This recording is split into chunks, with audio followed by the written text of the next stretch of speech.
मित्रों नमस्कार। आज मैं एक ऐसी कहानी लेकर आया हूँ जो आपको वास्तव में आपको एहसास कराएगी कि वास्तव में एक व्यक्ति अपने परिवार का कितना अहम होता है और कमाऊ व्यक्ति तो और कितना ज़्यादा अहम होता है। हम आज किस्सा लेकर आए हैं इलेक्ट्रिक व्हीकल ई रिक्शा का। जी हाँ, जैसा कि आप जानते हैं कि मैं अपने इस चैनल में हमेशा ऐसे ही लोगों की कहानी और जानकारी लेकर आता हूँ जो कुछ न कुछ कर गुजरते हैं। मित्रों, आज कहानी है एक ऐसे शख्स की जिसका नाम मनु है। मनु एक गरीब परिवार का रहने वाला व्यक्ति है। बिलासपुर से करीब 35 किलोमीटर दूरी पर उसका घर है। मनु के गांव में विशेष तौर पर कोई धंधा व्यवसाय, कोई फैक्ट्रियां नहीं हैं।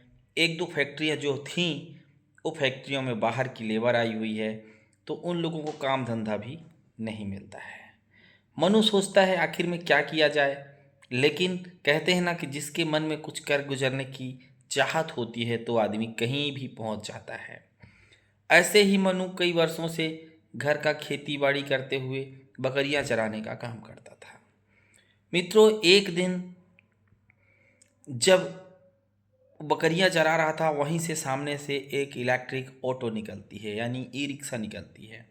मनु देखता है और देखते ही रह जाता है। उसके मन में एहसास होता है कि यार, जो उस गाड़ी को व्यक्ति चला रहा है उस व्यक्ति के भी तो दो ही हाथ और दो ही पैर हैं, तो अगर वो चला रहा है तो मैं क्यों नहीं चला सकता हूँ। लेकिन उसके मन में एक विचार आता है कि यार, हो सकता है कि वो तो कम ज़्यादा पढ़ा लिखा हो, लेकिन मैं तो कम पढ़ा लिखा हूँ, क्या मैं इस गाड़ी को चला सकता हूँ।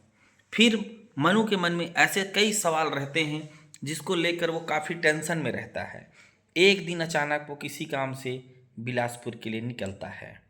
इसके बाद काम करने के बाद मनु सोचता है कि क्यों न कुछ ई रिक्शा के डीलरशिप में विजिट कर लिया जाए और एक बार जानकारी तो ले लिया जाए कि इस गाड़ी को क्या मैं चला सकता हूँ, क्या इस गाड़ी को चलाने के लिए ड्राइविंग लाइसेंस की आवश्यकता होती है, क्या इस गाड़ी को चलाने के लिए गांव में कोई और परमिशन लेनी होती है क्या। उसके बारे में वो जानकारी ले लेता है और जानकारी लेने के बाद गांव फिर वापस लौट जाता है।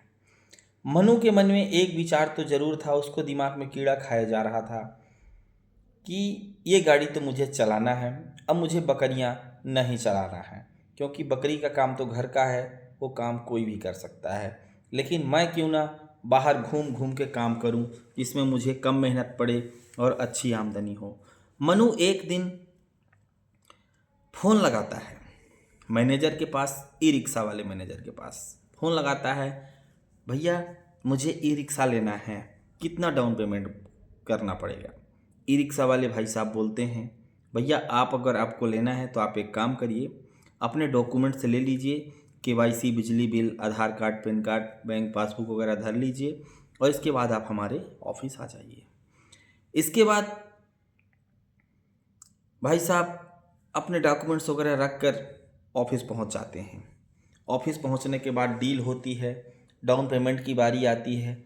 भाई साहब तो वैसे अपने पास से 50,000 लगभग व्यवस्था करके गए थे, क्योंकि उन्होंने अपना काम शुरू करने का प्लान किया था, तो कुछ जमा पूंजी उनके पास पहले से थी। तो भाई साहब 50,000 के आसपास ही डाउन पेमेंट लेके गए थे, लेकिन वहाँ पर पता चला कि यहाँ तो 20-25 हज़ार में ही गाड़ी मिल जा रही है। तो भाई साहब ने सोचा कि क्यों ना हम ज़्यादा फाइनेंस करवा लें, पैसे की बचत कर लें और किस्त में कमा कमा करके हम पटा लेंगे। ऐसे ही उन्होंने किया। भाई साहब ने मात्र 25,000 रुपये जमा किया और गाड़ी निकलवा ली। इसके बाद मित्रों, जो बकरी चलाने का काम करते थे वो अब ई रिक्शा चलाने लग गए। इसके बाद हुआ क्या, आगे सुनिएगा। जब उन्होंने ई रिक्शा ले लिया तो उनके गांव में कोई ई रिक्शा उस टाइम पे नहीं हुआ करती थी। गांव में अकेली ई रिक्शा थी, कुछ ऑटो वगैरह थे। लेकिन जब इनका व्यवहार अच्छा था, इनके लोग धीरे धीरे गांव में जानना चालू किए, तो जहां भाई साहब पहले ई रिक्शा वाले भाई साहब पहले मात्र 200-400-500 रुपये में दिन भर कट जाता था, लेकिन वही 5-6 महीना के बाद कम से कम वो 1000 से 1500 रुपए के आदमी बन गए। जहाँ वो बकरी चराने का काम करते थे, उनका रहन सहन, उनकी स्टाइल, सारी चीज़ें बदल गई। जब लास्ट टाइम मुझसे मुलाकात हुआ तो मैंने देखा तो शायद मैं उनको, तो मुझे तो ऐसा लगा कि वो वही भाई साहब हैं जो पहले मिले थे, कि अभी नए हैं। लेकिन समय उनका बदल गया, बीवी बच्चे अच्छी जगह पहुंच गए। और जब पैसे डेली आमदनी हो जाती है मित्रों, तो कोई भी व्यक्ति का समय बदल जाता है।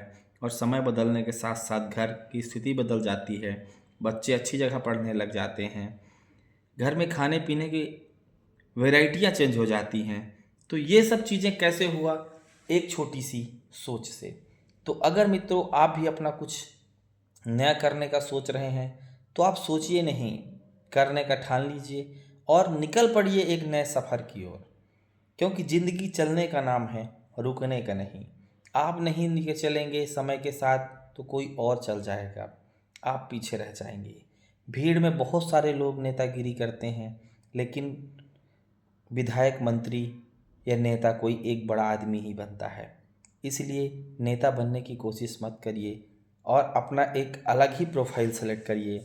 ज़िंदगी चलने का नाम है, हो सकता है किस गली से निकल पड़े। इसी के साथ आज्ञा दीजिए, आज की इस कहानी में इतना ही। अगली कहानी में हम आपको फिर मिलेंगे एक नई कहानी के साथ में। फिलहाल अभी के लिए नमस्कार, जय हिंद, जय भारत, जय श्री राम।